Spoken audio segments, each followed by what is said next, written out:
Taita Alfonso y alguien otro, mi hija me dijo, mi papi, ¿dónde estás?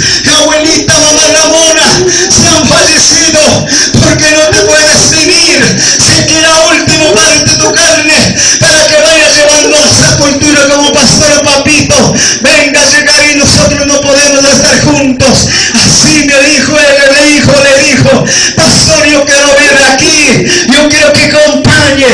Última parte, el cuerpito está aquí. Si quieres, hijos, hijas, la iglesia que hay mi cajuna, que hay mi casina, si el que tiene Cristo y el que tiene a un Dios vivo, el que somos amados hijo de Dios, el que somos cristianos realmente, vamos a hacer un día juntamente con mamá Ramonita allá en el cielo, en tercer cielo, donde está Jesucristo.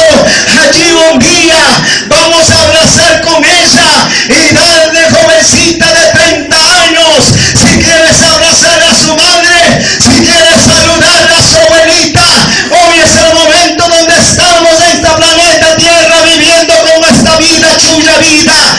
Ahora es de luchar como ser hija, hijo de Dios. Buenas cantantes de la iglesia, buenos líderes de las iglesias que ustedes llevan diferente trabajo, tal vez en comunidades, tal vez diferentes cosas de parte espiritualmente de la iglesia, querido familia, nietos, nietas. Ahora es de luchar donde estaba dejando la huella de esta madre ejemplar. Kuna me kanwauki, kuna me campani, kaimamita untuk pagrisanisbaka, taita diusta mayaspa, prewan tu pangapa, hawapi supunza, una corona de vida le vamos a otorgar a Jesucristo, un lindo vino vestido blanco, vamos a estar recibiendo en el tercer cielo.